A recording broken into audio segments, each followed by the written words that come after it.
ফুটন্ত গরম জলে চিকেন দিয়ে চিকেনের এই অসাধারণ দুর্দান্ত স্বাদের রেসিপিটা অবশ্যই তৈরি করে দেখতে পারেন। রান্নাটা তৈরি করার জন্য এখানে আমি 5-6 পিস মতো বোনলেস চিকেন নিয়েছি। অবশ্যই বোনলেস চিকেন দিয়ে রান্নাটা করতে হবে, যেন হাড় না থাকে সেই দিকে খেয়াল রাখতে হবে। এইবার আমি চিকেনগুলোকে একটা জারের মধ্যে নিয়ে নিচ্ছি। সাথে আপনারা স্বাদ মতো লঙ্কা দিয়ে দেবেন। আমি এখানে বেশ কয়েকটা কাঁচা লঙ্কা দিয়ে দিলাম। সাথে দিয়ে দেব 4-5 কোয়া রসুন আর পরিমাণ মতো নুন। গ্রাইন্ড করে চিকেনের একটা পেস্ট তৈরি করে নেব। বাড়িতে চিকেন আনার পর অনেকেই বোনলেস চিকেনগুলো খেতে চান না বা পছন্দ করেন না, তখন সেই চিকেন দিয়ে অবশ্যই এই রেসিপিটা তৈরি করে নিন, দেখবেন সবাই আঙুল চেটে খেয়ে নিচ্ছেন। এইবার আমি কড়াইয়ে জল গরম করতে দিয়েছি 2 গ্লাস, সাথে দিয়ে দিলাম পরিমাণ মতো নুন আর অল্প একটু সাদা তেল। জলটা ভালো করে গরম হয়ে গেলে চিকেনের পেস্ট থেকে অল্প অল্প চিকেন তুলে নিয়ে ঠিক গরম জলের মধ্যে এইভাবে দিয়ে দিচ্ছি। এই রান্নাটা তৈরি করা খুব সহজ, যে কেউ খুব সহজেই তৈরি করতে পারেন। আর এই রান্নাটা বাচ্চা থেকে বড় সবাই খুব পছন্দ করবেন। চিকেনগুলোকে ঠিক অল্প অল্প করে নিয়ে গরম জলের মধ্যে দিয়ে এইভাবে একটু নাড়াচাড়া করে দিয়ে ঢেকে 5 মিনিটের জন্য রেখে দেব। তাতে চিকেনটা ভালোভাবে সেদ্ধ হয়ে যাবে। ঢেকে রেখে দিচ্ছি 5-7 মিনিটের জন্য। কিছুক্ষণ পর ঢাকনা খুলে দেব।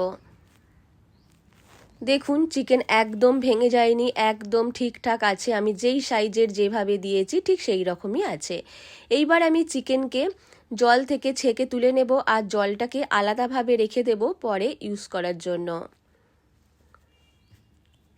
দারুণ স্বাদের চিকেনের রান্নাটা অবশ্যই আপনারা তৈরি করে দেখবেন। ভাত, রুটি, পোলাও সবার সাথেই খেতে দারুণ লাগবে। কড়াইয়ে পরিমাণ মতো সাদা তেল দিয়ে, অবশ্যই সাদা তেল দিয়ে রান্নাটা তৈরি করবেন। 2টো পেঁয়াজকে একটু বড় বড় টুকরো করে কেটে তেলের মধ্যে দিয়ে দিলাম।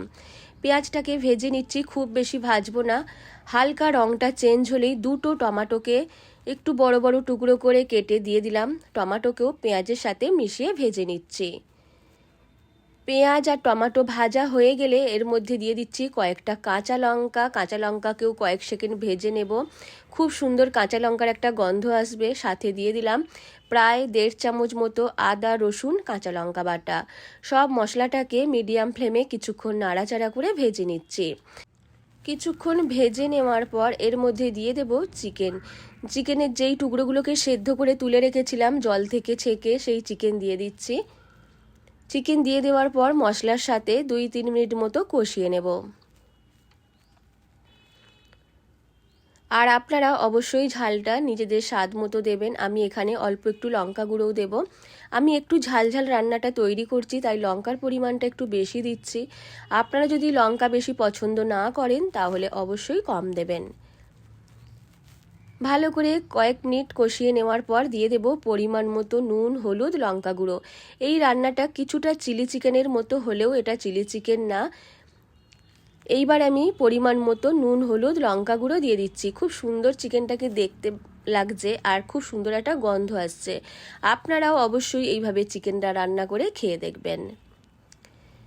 নুন, হলুদ, লঙ্কা গুঁড়ো দেওয়ার পর চিকেনের সাথে ভালো করে মিশিয়ে নিচ্ছি। মিশিয়ে নেওয়ার পর এর মধ্যে দিয়ে দেব চিকেন সেদ্ধ করার জলটা, যেটাকে ছেঁকে রেখেছিলাম সেই জলটা এইবার চিকেনের মধ্যে দিয়ে দিচ্ছি। জলটা দেওয়ার পর সব কিছুকে ভালো করে মিশিয়ে আরও 10 মিনিটের জন্য ঢেকে রেখে দেব। তাহলে গ্রেভিটা খুব ভালো হবে, যেহেতু টমেটো আছে, টমেটোটা ভালোভাবে জলের সাথে সেদ্ধ হয়ে যাবে আর গ্রেভিটা খুব ভালো আসবে।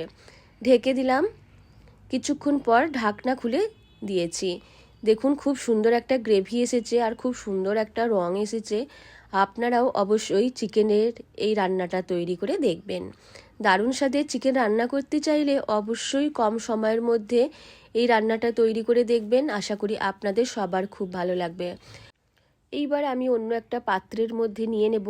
আপনারা যদি ধনেপাতা পছন্দ করেন তাহলে ওপর থেকে অল্প একটু ধনেপাতা কুচি ছড়িয়ে দেবেন।